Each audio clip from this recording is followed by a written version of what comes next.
بر اثر صدمات در یکی از اتراکسیون یا الوانچک‌های باغ نشانی دولتی شب 13 بعد 14 ایون بیش از 10 نفر با شکستن یکی از الوانچک‌ها جراحت‌های مختلف برداشتند.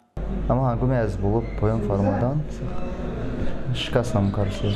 اومدم موبایلش گرفتم. خیلی توی که هستم مثل در پام روز کرده محکم شد پام داد. اما حالا دیگه جمیدن نتونستم. هر کس مثل حرکت کردم که برو مثل یوردم تیم نشد مثل خمام مثل بچه‌ای بودن که بیرون اجازه داشتن که مثل در کارسه بشن هوای اومدم مرا برو بردن ایدرون. خشکر خدا سکاری بعد سکاری اومده گفتن آوردم اونجا. همین امرام بودم مثل کاتیم به جوران اول کمتر مثل جواد باز بین برداشت. چی جراحت؟ همین دو پوش مثل شکستن بینیش.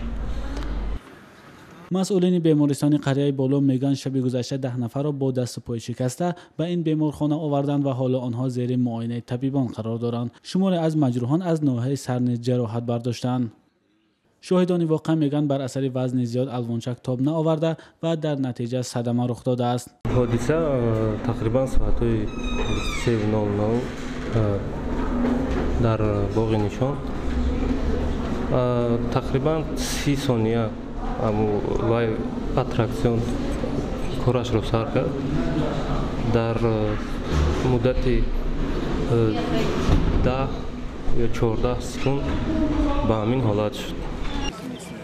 در دادستانی ناحیه اسماعیلی سامانه بر رادیو آزادی گفتند که تحقیق این حادثه آغاز شده است و افرادی که در این کار به کمبودی راه دادن مجازات خواهند شد. وزارت کارهای داخلی تاجیکستان میگوید از روی نتیجه های سنجش پیشکی حادثه با سبب های تکنیکی رخ داده است و تلفات جانی جای ندارد.